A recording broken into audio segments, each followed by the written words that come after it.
পর্নোগ্রাফিও দেখতেছে। এদিকে পর্নোগ্রাফি দেখার মধ্য দিয়ে কি হয়, মানুষ পশু হয়ে যায়। একটা মানুষ যখন পর্নোগ্রাফিতে আসক্ত হয়, ওটা ছাড়া সে চলতে পারতেছে না। ওর সামনে আপনি 5 বছর 6 বছর একটা মেয়েকেও যদি দেন, ওকে ধর্ষণ করে রেখে দেবেন।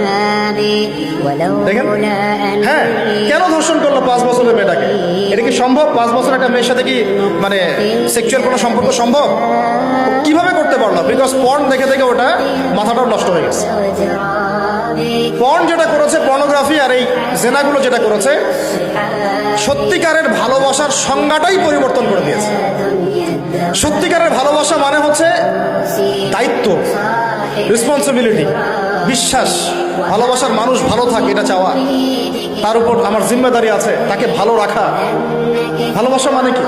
স্বার্থ ত্যাগ করে তার স্বার্থ দেখা, তাই না? সম্মান। ভালোবাসার ডেফিনেশন কি? ভালোবাসা মানে কি? আমি আমার ওয়াইফকে ভালোবাসি, তার মানে কি আমি তার ইজ্জতের জিম্মাদার, তার দিকে চোখ তুলে কেউ খারাপ চোখে দেখাতে পারবে না। ভালোবাসি আমি তাকে, সে আমার, আমি তাকে অন্যের সামনে শো করতে পারবো না, সে আমার। ভালোবাসা মানে আমি তাকে বিশ্বাস করি, আমি তাকে কি করি? বিশ্বাস করি, তার প্রতি আমার আত্মবিশ্বাস আছে, কনফিডেন্স আছে। ভালোবাসা মানে আমি তাকে সম্মান করি, আমি তার সম্মান বুঝবো। পর্ন আর জেনা যেটা করলো, ভালোবাসার সংজ্ঞাটাই পরিবর্তন করলো।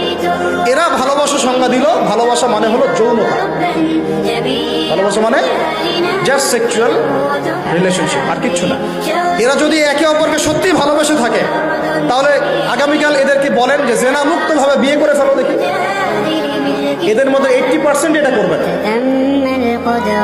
কারণ তাহলে ভালো ভালো যদি এতই বাসো, হাতটা ধরিও না তুমি, আল্লাহ পাক হাত ধরতে নিষেধ করছেন। তুমি পরিবারের মাধ্যমে প্রস্তাব পাঠাও, মোহর ফিক্স করো, করে বিয়ে করো।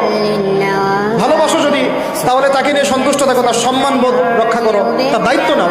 তার কি নিবা? দায়িত্ব নাও। ভালোবাসার ডেফিনেশন চেঞ্জ করেছে এরা। একটা মেয়েকে ভালো তুমি যদি বেশেই থাকো ছেলেটাকে, তাহলে তুমি তার সাথে কিভাবে এভাবে হারাম জেনায় লিপ্ত হতে পারো? তোমার তো বলা উচিত ছিল যে আমি একজন মুসলিম মেয়ে, আমি এসব জেনাতে যাব না। আমাকে যদি আপনি পছন্দ করেই থাকেন, আমার বাবার কাছে প্রস্তাব পাঠান। সিম্পল। এরপর পরিবারের মাধ্যমে আহাদ হবে, তারপরে আমরা আকদ হবে, সেখানে আমাদের মোহর থাকবে, সাক্ষী থাকবে, আল্লাহর কালিমা সাক্ষী রেখে আমরা বিয়ে করে ফেলব। এইগুলোর মধ্য দিয়ে ভালোবাসার ডেফিনেশন চেঞ্জ করে দেওয়া। ভালোবাসার মানে যেটা ছিল সম্মান, ওইটার নাম হয়ে গেল এখন যৌনতা। যৌনতা ছাড়া কোনো কিছুতে তারা এখন বিশ্বাসী। এই হোটেলে যে যৌনতাগুলো হবে, আপনারা প্রত্যেক মালিকের জিম্মাদার, বহন করতে হবে। ভাবতেছেন আমি তো ভাড়া দিছি, ও কি করে করুন ভিতরে? না, আপনিও দায়ী আছেন।